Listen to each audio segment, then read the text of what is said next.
সেখানে ময়লা ফেলা এবং মলমূত্র ত্যাগের ফলে বাতাসে দুর্গন্ধ ছড়ায়। বায়ু দূষণের ফলে পরিবেশের উপর ক্ষতিকর প্রভাব পড়ছে। তাপমাত্রা বৃদ্ধি পাচ্ছে ও অ্যাসিড বৃষ্টি হচ্ছে।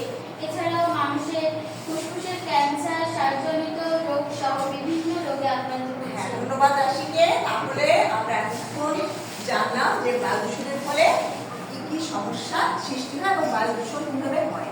আচ্ছা, আমরা এতক্ষণ যে বায়ু দূষণ সম্পর্কে জানলাম, তার প্রতিকার সম্পর্কে জানলাম, আমরা কি নিজেরাই তা বলতে পারবো যে বায়ু দূষণের ফলে কি কি সমস্যার সৃষ্টি হয়? কে বলতে পারে? হাত তোলো তো, হাত তোলো। আচ্ছা, রাশি বলো। তাপমাত্রা বৃদ্ধি পাচ্ছে ও অ্যাসিড বৃষ্টি হচ্ছে। মানুষের শরীরে ফুসফুসের ক্যান্সার ও শ্বাসজনিত রোগ হচ্ছে। অনেক ধন্যবাদ, চমৎকার বলেছো রাশি, তুমি বসো। তোমাকে আবারও ধন্যবাদ। আমরা এখন চলে যাব আমাদের আজকের এতক্ষণ যে শিখলাম তার একটা প্রশ্নের উত্তর করব। আচ্ছা, আমরা এতক্ষণ পানি দূষণ সম্পর্কে জেনেছিলাম। পানি দূষণের কি কি ক্ষতিকর প্রভাব নিশ্চয়ই তোমরা লিখতে পারবে এখন। পানি দূষণের ফলে কি কি ক্ষতিকর প্রভাব হয় সেটা তোমরা 3টি বাক্যে লিখো। দেখো, লিখে ফেলো। পানি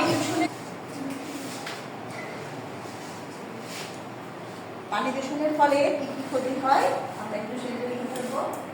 3টি বাক্যে লিখবে।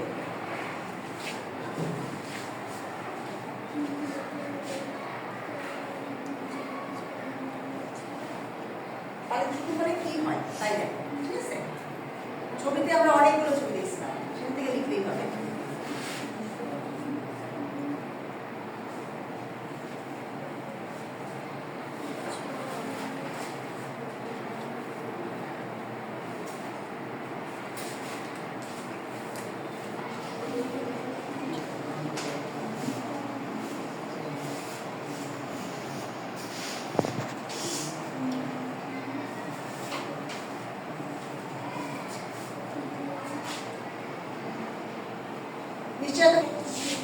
আমরা প্রত্যেকে একটি করে কারণ করব, একটি করে প্রভাব বলবো। দেখি তো আমাদের সবচেয়ে আগে কে বলতে পারে? রাশি বলো তো। পানি দূষণের ফলে কি ক্ষতি হয়? পানি দূষণের ফলে জলজ প্রাণী মারা যায়, জলজ খাদ্যের অভাব দেখা যায়। আচ্ছা, ভেরি গুড। এরপর বিশু বলো তো, পানি দূষণের ফলে আরেকটা ক্ষতির কারণ বলতে যে কি হয়? পানি দূষণের ফলে অনেক মাছ মারা যায়। এর ফলে পানিবাহিত রোগ হয়, যেমন কলেরিয়া, ডায়রিয়া। কলেরিয়া না, কলেরা। কলেরা, ডায়রিয়া ইত্যাদি রোগ হয়। অনেক সুন্দর। রুমান আর কিছু বলতে পারবা? ও যা বলেছে এর বাইরে আমরা আরেকটা কারণ বলি যে পানি দূষণের ফলে কি হয় বল। আচ্ছা, তুমি একটা তোমার মতো করেই করো। আর পানি দূষণের ফলে কিন্তু চর্মরোগও হয়, তাই না? আচ্ছা, প্রভাব সম্পর্কে 3টি বাক্য জানলাম। একটা শূন্যস্থান পূরণ কিন্তু তোমাদের জন্য অপেক্ষা করছে। পানি দূষণের ফলে ড্যাশ প্রাণী মারা যায়। একটু চিন্তা করো। হ্যাঁ, হাত তোলো। হ্যাঁ, রহমত বলো। জলজ প্রাণী। জলজ প্রাণী কি সবাই ঠিক আছে? জলজ প্রাণী মারা যায়। তো সুপ্রিয় শিক্ষার্থীবৃন্দ, আমরা কিন্তু আমাদের ক্লাসের শেষ পর্যায়ে চলে আসছি, কি তাই না? আজকে আমরা কি কি শিখলাম একজন কি কেউ বলতে পারবে?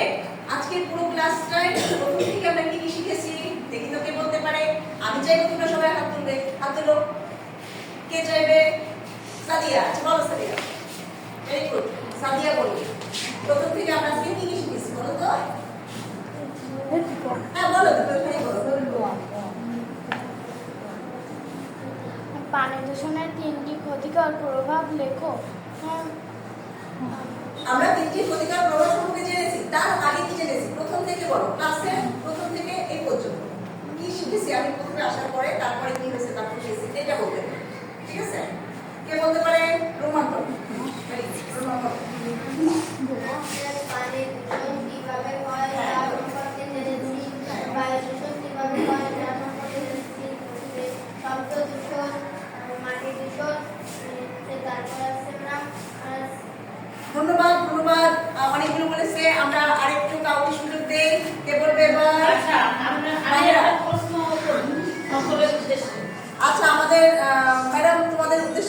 করবে।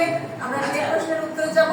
তোমাদের বাড়ির এলাকায়, কাদের বাড়ির এলাকায় কিভাবে এই পরিবেশটা দূষণ হচ্ছে?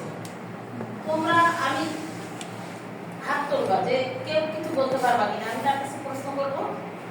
আচ্ছা, কিছুদিন আগে আমাদের এখানে বন্যা হয়ে গেছে, এর ফলে আমি এখন বলবো রাবেয়া, তোমাদের বাড়ির এলাকায় কি ক্ষতি হয়েছে, কিভাবে পরিবেশ তৈরি হয়েছে এই বন্যার ফলে? জোরে বলো।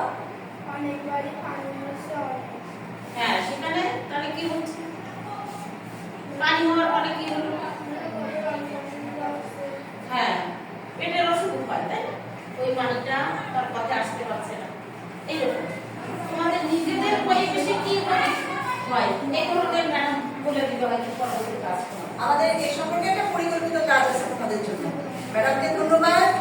চমৎকার একটা প্রশ্ন। তুমি বসো রাবেয়া। তোমাদের জন্য আমাদের বাড়ি